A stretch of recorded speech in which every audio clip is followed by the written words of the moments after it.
نے پوچھی ہے امامت کی حقیقت مجھ سے۔ جس طرح دین کے ساتھ ہر وہ چیز جو اللہ کی جانب سے نہیں ہے وہ تضاد رکھتی ہے، مثلا دین کے ازداد، یہ بات ہم نے پہلے اطاعت کے باس کے ضمن میں کی ہے سنن الہی میں، کہ اللہ تعالیٰ کے مقابلے میں انسان جن کو لاتے ہیں شریک، ان کی دو صورتیں ہیں، ایک ہے ضد اور ایک ہے ند۔ قرآن کریم نے بھی یہ استعمال کیا ہے تکرار کے ساتھ کہ مشرکین اللہ کی ند لاتے ہیں، انداد خدا کے بنا کر لاتے ہیں۔ ند اور ضد میں یہ فرق ہے کہ ضد اس مخالف چیز کو کہتے ہیں جو باہر سے لا کر کسی کے مقابلے میں کھڑی کر دی گئی ہو، جن سے دیگر حقیقت دیگر سے لا کر اس حقیقت کے مقابلے میں اسے پیش کیا جائے، یہ ضد ہے۔ اور ند جو اندر سے ہی لا کر اسی کے مقابلے میں، یعنی دین سے دین کے مقابلے میں دینی چیز ہی لا کے کھڑی کر دیں، یہ ند دین ہے۔ اور ضد دین یہ ہے کہ دین کے مقابلے میں کفر لے آئیں آپ، دین کے مقابلے میں کوئی دوسرا نظام لے آئیں آپ، دین کے مقابلے میں دین، یہ ند دین ہے، اور دین کے مقابلے میں غیر دین لانا یہ ضد دین ہے۔ مثلا بعض لوگ دین کے مقابلے میں کچھ بھی لے آتے ہیں، کوئی اور سوچ لے آتے ہیں، کوئی اور فلسفہ لے آتے ہیں، کوئی اور نظام لے آتے ہیں، بشری نظام لے آتے ہیں، انسانی تاریخی کوئی چیز دین کے مقابلے میں لے آتے ہیں۔ بس دین کے ساتھ جن چیزوں کا تضاد ہے، کچھ چیزوں کا تضاد جو آج کل زیادہ اس نسل بے خبر کے اندر زیادہ ترویج دیا جاتا ہے، مثلا یہ تصور پیش کیا جاتا ہے، یہ جہالت محض ہے، یہ جو تضاد پیش کیا جاتا ہے۔ ایک یہ ہے کہ مثلا دین اور عقل میں تضاد ہے آپس میں، یہ جہالت محض ہے کہ دین و عقل میں آپس میں تضاد ہے، دین عقل کے خلاف ہے اور عقل دین کے خلاف ہے۔ یہ خود قرآن کی تکذیب ہے، قرآن کو نعوذ باللہ جھٹلانا ہے، چونکہ قرآن کریم نے جا بجا عقل کی طرف رجوع کیا اور عقل کو خطاب کیا ہے، اور تعقل و تفکر پر انسان کو اکسایا ہے، اور تعقل و تفکر نہ کرنے کی صورت میں مذمت کی ہے قرآن کریم نے۔ بس اس بنا پر دین کے متضاد یہ چیزیں نہیں ہیں، مثلا دین اور علم، کوئی سا بھی علم دین کے خلاف نہیں ہے، دین اور سائنس، دین اور دلیل، دین اور تجربہ، یہ چیزیں دین کے خلاف نہیں ہیں، یہ جزء دین ہیں، دین کا حصہ ہیں۔ عقل دین کا حصہ ہے، علم دین کا حصہ ہے، تجربہ دین کا حصہ ہے، سائنس خود ایک موضوع ہے جو دین ہی کے زمرے میں آتا ہے۔ لہٰذا یہ تضاد جو پیش کیا گیا ہے یہ غلط ہے، یہ مغالطہ ہے، یہ جہالت محض ہے۔ لیکن دین کی ضد ہیں، دین کے مقابلے میں لوگوں نے جو چیزیں بنائی ہیں وہ عقل و علم نہیں ہیں، دین کی ضد آئین ہیں، دستور ہیں، کانسٹیٹیوشن ہے جو انسان نے بنائے ہیں، نہ عقل۔ دلائل عقلی عین دین ہے۔ علوم جو کچھ پیش کرتے ہیں اگر وہ صحیح ہو، درست ہو، جہالت نہ ہو بلکہ واقعاً علم ہو، وہ دین ہے۔ مثلا اگر علم ایک حقیقت کو، آج سائنس ایک حقیقت کو ثابت کرتی ہے، تو ہم یہ نہیں کہہ سکتے کہ دین یہ کہتا ہے سائنس یوں کہہ رہی ہے، نہ، جو کچھ سائنس نے کہا ہے اگر وہ درست ہے وہ عین دین ہے۔ دین کا مطلب ہے جو سائنس نے تشریح کیا ہے، تفسیر کی ہے۔ دین کا دائرہ، دین کی قلمرو وسیع ہے، دین کی قلمرو شامل ہے ان تمام چیزوں کو جس کے اوپر ثبوت و دلیل موجود ہے۔ لیکن جو لوگ دعویٰ دار ہیں کہ دین اور عقل، دین اور سائنس، دین اور علم میں تضاد ہے، نہ، یہ جہالت ہے۔ تضاد جو دین کے ساتھ جو چیزیں رکھتی ہیں وہ تمہارا آئین ہے، دستور ہے جو تم خود بناتے ہو، اس کو ضدیت حاصل ہے دین کے ساتھ۔ تضاد اس میں ہے، نہ کہ جو چیز دین خود تائید کر رہا ہے، پیش کر رہا ہے، اور دین جس کا حکم دے رہا ہے۔ مثلا دین تعقل کا حکم دیتا ہے، کیوں تعقل نہیں کرتے، کیوں تفکر نہیں کرتے؟ پھر ہم پلٹ کے کہیں کہ جب ہم تفکر کریں گے یہ تفکر دین کے خلاف ہوگا۔ یہ تفکر خود دین ہے جو کہ دین حکم دے رہا ہے۔ لیکن جس چیز کو دین روک رہا ہے وہ یہ ہے کہ تم نے نیا دین نہیں بنانا، دستور نہیں بنانا انسان کے لیے، قانون نہیں بنانا انسان کے لیے، یہ ممنوع ہے آپ کے لیے۔ اگر تم نے اپنے لیے دستور و قانون بنا لیا، یہ عمل حاکمیت انجام دیا، الوہیت کا اگر تم نے یہ عمل انجام دیا، یہ ناروا ہے، یہ در حقیقت یہ ٹکراؤ ہے تمہارا الوہیت خدا کے ساتھ، الوہیت اللہ کے ساتھ، یہ تمہاری جنگ ہو جائے گی۔ اسے قرآن کریم نے متعدد آیات کے اندر پیش کیا ہے۔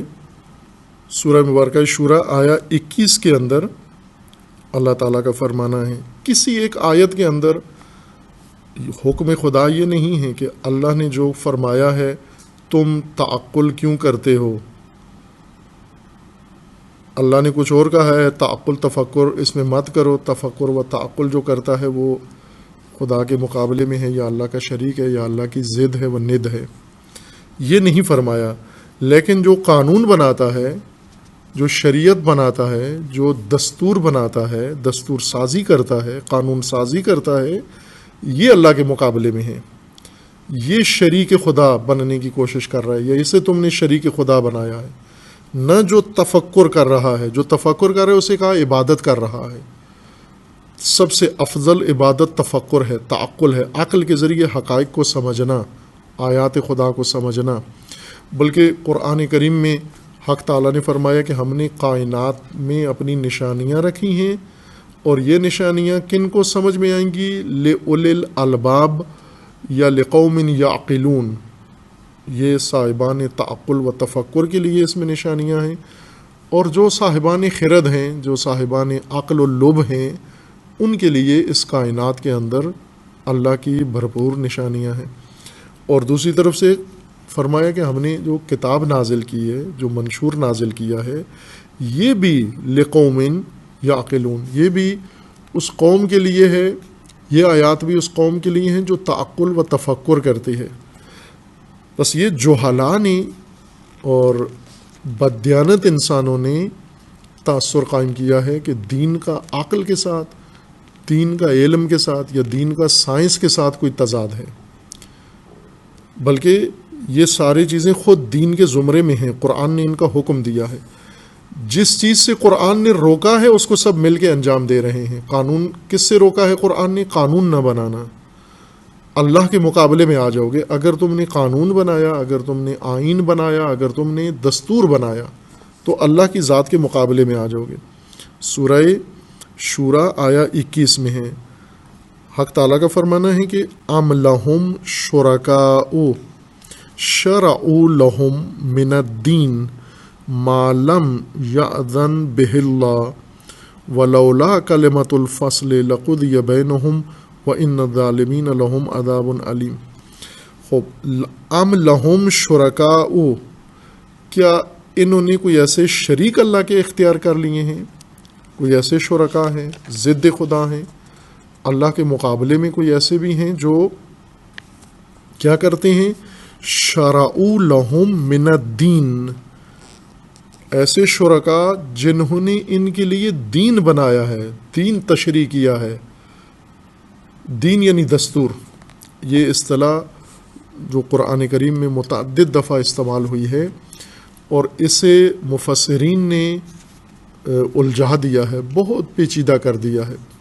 دین کے مثلا جب تفسیر ان آیات کی تفسیر میں آتے ہیں جہاں لفظ دین استعمال ہوا ہے، وہاں پر دین کے معانی میں متعدد معانی استعمال ذکر کر دیتے ہیں کہ یہ سب دین ہے۔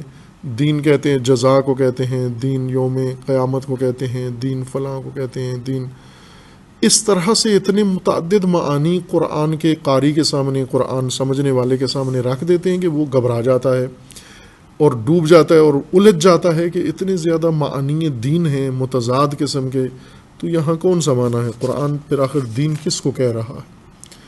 ایسے نہیں ہے، پہلے بھی ذکر کیا ہے کسی اور باس کے ضمن میں کہ دین، قرآن کریم نے جو دین سے مراد لی ہے وہ ایک معنی ہے، باقی اس کے لوازمات ہیں، لوازمات معنی ہیں.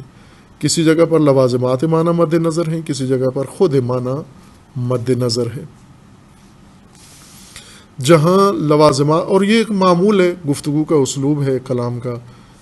انسان بھی جب آپس میں گفتگو کرتے ہیں تو کبھی ایک لفظ استعمال کر کے معنی، وہ حقیقی معنی مراد لیتے ہیں، اور کبھی اس لفظ سے اس معنی کا لازمہ مراد لیتے ہیں. لوازم معنی کے مقابلے میں نہیں ہوتے. لوازم کو معانی نہیں سمجھا جاتا مستقل، بلکہ لوازم معنی یہ اسی معنی ہی کے زمرے میں آتے ہیں. یہ نہیں کہا جاتا کہ اس لفظ کے کئی معانی ہیں، یہ کہا جاتا ہے کہ اس لفظ کا ایک معنی ہے، اس معنی کے کئی لوازمات ہیں، کہ بعض اوقات لفظ ان لوازمات کے لیے استعمال کیا جاتا ہے. دین کا مطلب دستور ہے. متعدد آیات قرآن کریم کی خداوند تبارک و تعالیٰ نے بیان کی جن میں صراحت ہے کہ دین سے مراد دستور ہے. آئین انسان کی زندگی کے لیے جو رہنمائی ہے، جو ہدایت ہے، جو آگاہی ہے، وہ سب دین کہلاتی ہے.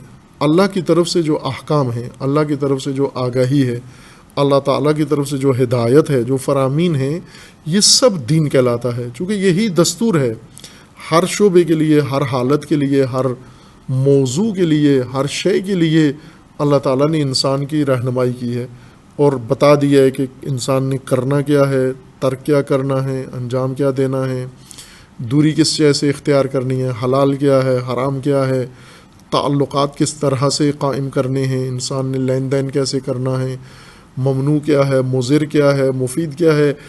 آگاہی بھی دے دی ہے، احکام بھی بتا دیے ہیں، اور فرائض و اصول بھی ذکر کر دیے ہیں. ان سب کو کہا جاتا ہے دین.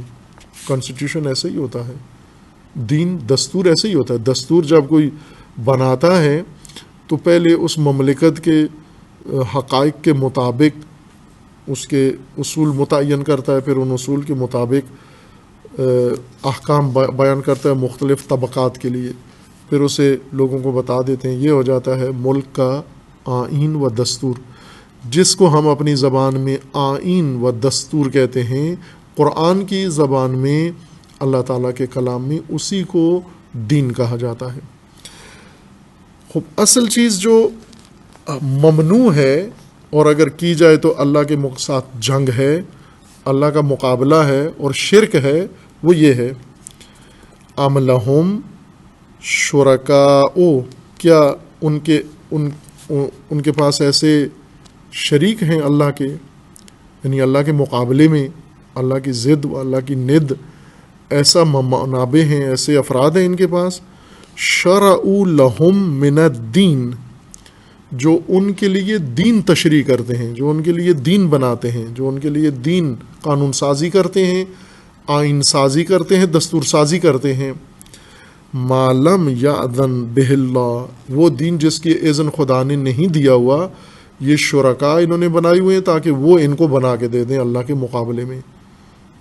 یہ اصل میں ممنوع ہے. تضاد اس میں ہے، نہ عقل و علم و سائنس و ان موضوعات کے اندر تضاد.